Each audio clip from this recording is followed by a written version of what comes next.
Hey, happy day. Sharon Horne-Ellstrom here. Are you or your business on the ropes? On the ropes is, of course, an idiom from the 1800s.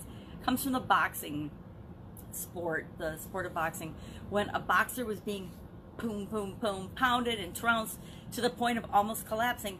He would often grab the ropes for support. He'd hang on to the ropes that surround the ring in order for him to not fall down, to prevent him from that final collapse, or so he could regain his strength and continue the fight, or have his manager throw in the towel so he could end the fight and maybe live to fight another day, right? Maybe he needed to just recover, regain his energy, and come back at it with another fighter, another time, another situation, more training, more preparation, whatever the individual situation. And this idiom was, originally applied to boxers, but soon it spread to any person or situation or business that found itself in a really difficult spot or that was nearly ruined. Now, a lot of us are feeling like we're nearly ruined, or our business is going to be ruined because we're shut down for the COVID-19 virus. And even those of us that are running businesses and running like we've never have before to keep up, feel stressed and pressured, and that our business could possibly be ruined by too much demand placed on it, too many people relying on us, and we just don't have the infrastructure and the systems in place to handle that increased volume and demand that's being expected of us. So we can be on the ropes in a really positive way because we've got too much business, or we can be on the ropes because our business is shut down right now, or we've lost our job and our source of income. So my question for you is, if you're feeling like you're on the ropes in either of those scenarios, what are you doing about it? Are you hanging on to the ropes for dear life, just trying to regain your strength and your energy on your own to get your breath so that you can continue the fight for your business or for your life or for your situation? Or are you thinking about throwing in the towel? Now is a time of massive transition for many of us. Many millions of people will be making transitions during this phase, right? I think that most of us have come to terms with, I like to think most of us have come to terms with the world isn't going to go back to the way it was before, but I'm really concerned that a lot of people have not had that realization or that aha moment yet. They're still waiting for the world to unfold and us to just go back to normal and the way things were. And I might be the bearer of bad news, but I'm saying, if you're thinking that the world is going to go back to the way it was before, newsflash, rude awakening, it is not. Much as we like, and much as I don't know what it's going to look like, and no one does, I know that we are forever changed as a world, as a nation, as a people, as business owners, as leaders, as human beings. We are forever changed by the situation and the dilemma that we're all going through simultaneously, right? In one way, shape, or form, this virus, this situation, this pandemic has touched every single one of our lives. Sometimes in a positive way, sometimes in a way that's painful right now, but it has touched every one of us. Therefore, none of us will ever be the same again. The world will never be the same again, or it won't be the way it was. It'll be different, and I am one for rooting for massive improvement in the way the world was, the way we treat one another as human beings, and the way we run our businesses.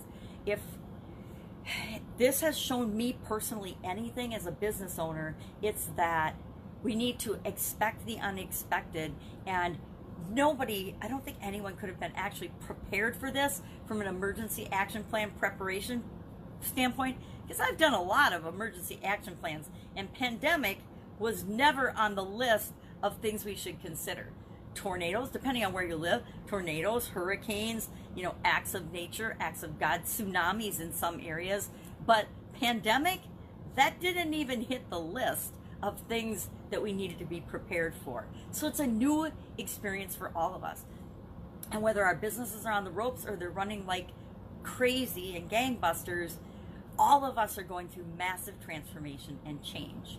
So this, I guess, is my warning. If you're not doing anything, if you're not preparing for what your business needs to look like and what you need to do so it can reopen, because things are starting to reopen, right? If you haven't been preparing for that, you need to start right now.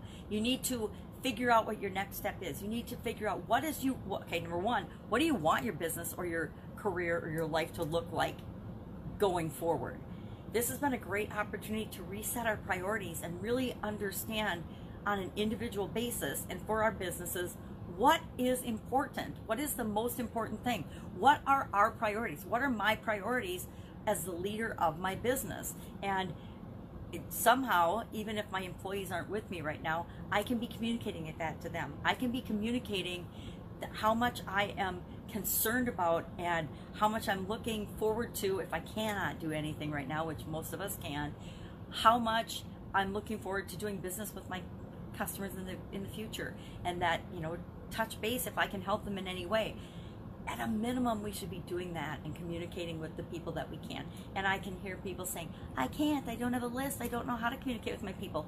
Go on social media as your business and start looking for them, right? It's not that hard. But we can do something, we can figure it out. And if we don't know what to do, ask for help. There are so many people, so many resources that are freed up and available now to help you do whatever it is that you want to do for your business. Now is a great time to be if you're shut down, planning and mapping out your strategy for moving forward and creating what it is that you want to create based on your newly evaluated priorities and what's important to you.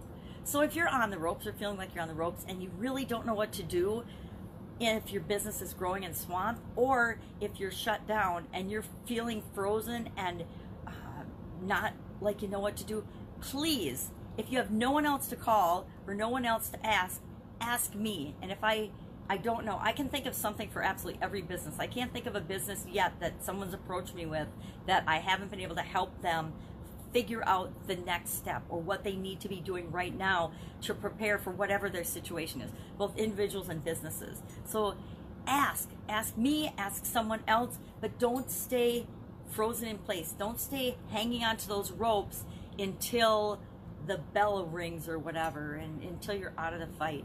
Stay in the fight, stay in the game. I like to call it a game more than a fight. Life is a game, it's not a fight. Feels like a fight sometimes, but mostly it's a game. So that's it. That's our idiom for today. Go out, have an absolutely awesome day. And again, if I can help you anyway, please, please, please ask. Otherwise, I will be with you tomorrow. Another interesting idiom. What does it mean? Where did it come from? And how might you be able to apply it to your life and your situation right now, today? Take care.